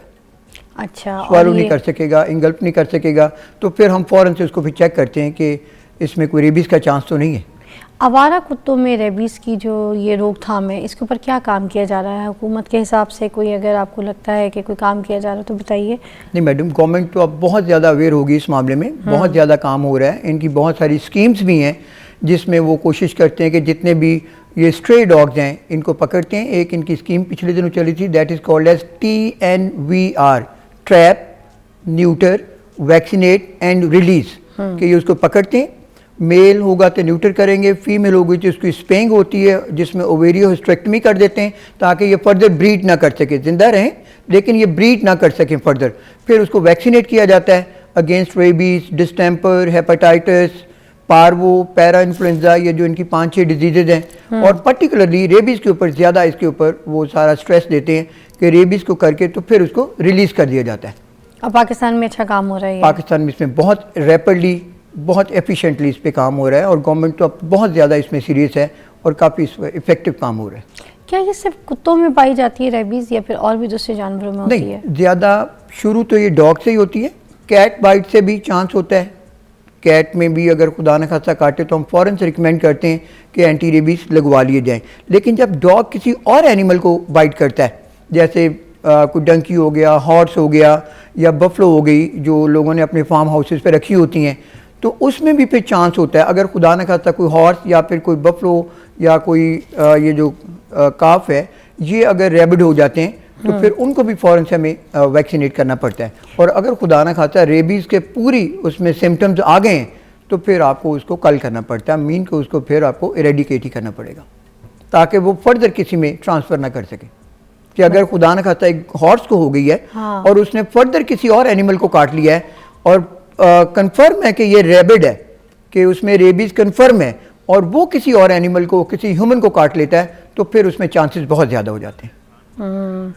अच्छा, कुत्ता अगर इंसान को काट ले और वो रेबीज़ वाला हो तो फिर किन हॉस्पिटल्स में जाना चाहिए, वहाँ पर इलाज कहाँ किस तरीके का जो है वो मुमकिन है, ये थोड़ी सी रहनुमाई भी कर दीजिए। हाँ मैडम, उसमें ये होता है कि अगर खुदा न खास्ता कोई डीप वूंड है या डीप बाइट है तो उस वूंड के अंदर भी, ये जेल रोड के ऊपर एक है डॉग बाइट सेंटर उसको बोलते हैं, वहाँ पे वो काफ़ी मेरा काफ़ी पुराना है, तो डॉग बाइट सेंटर में हम फ़ौरन से इतने जो स्वीयर इंजर्ड और स्वीयर बाइट के केसेस होते हैं वो फिर हम उन्हें उधर रेफ़र कर देते हैं।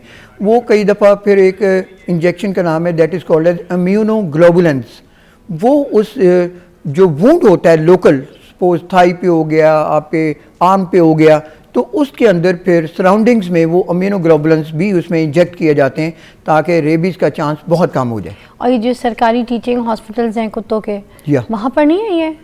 वहाँ पे भी हैं, लेकिन जो बहुत ज़्यादा नॉर्मली तो है, जैसे जिना हॉस्पिटल हो गया, म्यू हॉस्पिटल हो गया, इंसानों के हॉस्पिटल्स में इनके अंदर भी हैं, इनके अंदर एंटी रेबीज़ वैक्सीन अवेलेबल हैं। हम लोगों को, हमारे बहुत सारे क्लाइंट्स हैं ना, अगर उनको कोई डॉग बाइट या कैट बाइट होता है वो सबसे पहले हमें ही फ़ोन करते हैं कि जनाब अब हम क्या करें, तो हम फिर उन्हें आगे फर्दर यहाँ पर ह्यूमन हॉस्पिटल्स में रेफ़र कर देते हैं कि आप फ़ौरन से जाके एंटी रेबीज़ वैक्सीन और ATS भी ख़ास तौर पे लगवा लें ताकि उनकी जो है स्वेरिटी कम हो जाए और उसमें चांसेस काफ़ी बेहतर हो जाए। कुत्ते की कोई ख़ास नस्ल में ये रेबीज़ होती है किसी को, या फिर किसी भी कुत्ते को हो सकती है? नहीं मैडम, ये सभी में चांस है, कोई ऐसी ख़ास नहीं है जिसको हम पिन पॉइंट कर सकें या हम ऐसे ही लोगों को डरा दें, ऐसा नहीं है, किसी से भी हो सकता है। कुत्ता जब आपको काट ले तो सबसे पहला जो काम है वो क्या करना चाहिए? सबसे पहले तो मैडम वही जो इफेक्टेड वूंड है, जहाँ पे डॉग बाइट हुई है, कोई खराश आ गई है या डीप बाइट है, तो उसको आप फ़ौरन से नॉर्मल सलाइन से धोएं।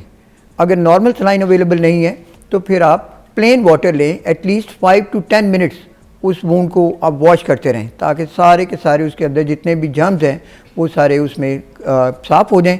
उसके फ़ौरन बाद कोशिश करें कि विदिन 12 to 24 आवर्स आप किसी भी अच्छे हॉस्पिटल में जाके तो ये सारे इंजेक्शन और वैक्सीनेशन का पूरा स्केड्यूल आप उसको ऑब्जर्व करेंगे। फिर कुत्तों को कितनी बार ये वैक्सीन करवानी चाहिए? यस मैडम, जब आप कुत्ता अपने घर में लेके आते हैं, कोई भी पाप आता है, तो उसकी वैक्सीनेशन हम कहते हैं कि at the age of 60 days vaccination शुरू हो जाती है।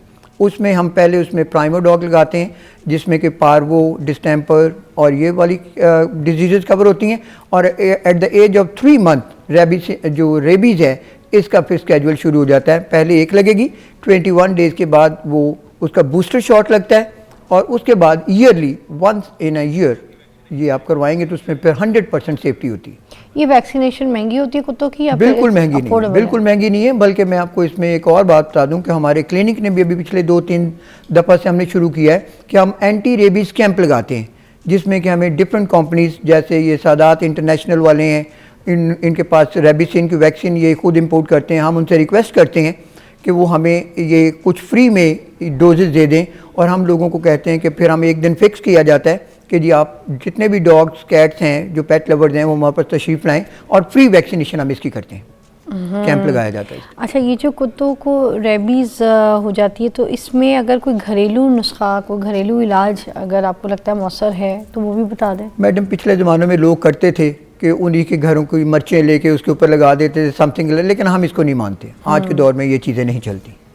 तो वैसे कोई और ऐसा नुस्खा आपको नहीं लगता घरेलू, कोई ऐसी ट्रीटमेंट? होगा, लोगों का होगा। लोग अपने दूर दराज इलाकों में, विलेजेस में जहाँ पे कि एंटी रेबीज़ वैक्सीन अवेलेबल नहीं है वो करते होंगे, लेकिन हम नहीं रिकमेंड करेंगे उनको। और ये रेबीज़ के हिसाब से जो कम्युनिटी के तौर पर, एक उनकी सतह पर, कम्युनिटी की सतह पर जो इकदाम किए जा सकते हैं वो कौन कौन से हो सकते हैं? सबसे पहले तो वही है ना कि अगर आपके कोई भी स्ट्रे डॉग अगर आपको मिलता है, आप उसको पकड़ें, राइट, उसको प्यार से अपने घर लाएं, खाना वाना खिलाएं, किसी भी वेट को कंसल्ट करें, और कोशिश करें कि वो ज़्यादा महंगी नहीं है, अबाउट 500 to 1000 रुपीज़ वो कॉस्ट करती है। तो हम तो लोगों को ये भी कहते हैं कि अगर आप नहीं करवा सकते तो हमारे पास तशरीफ़ ले आएँ, हम खुद कर देते हैं। तो वैक्सीनेशन इसका वाहद हल है। हाइजीनिक कंडीशंस में मेंटेन करें, उनको साफ़ सुथरी जगह पे रखें, वैक्सीनेट कराएं, अच्छी फीडिंग दें, तो ये चांसेस ही बहुत कम है। Thank you so much professor doctor साहब, बहुत बहुत शुक्रिया आपकी तशरीफ़ आपरी का, बहुत अच्छी तरीके से आपने हमें गाइड किया। आई होप जिन जिन लोगों ने कुत्ते पाले हैं उनको पता है कि किस तरीके से वैक्सीनेशन करवानी है, और अगर किसी रेबीज़ कुत्ते ने किसी इंसान को काट लिया तो उसको कैसे अपना ख्याल रखना है, उसको कैसे फर्स्ट एड करनी है, अपना बचाव करना है। आई होप ये सेगमेंट आपके लिए बड़ा कारआमद साबित होगा। हम आपसे मुलाकात करेंगे बहुत जल्द। अपना बहुत ख्याल रखिएगा। खुदा हाफ़िज़।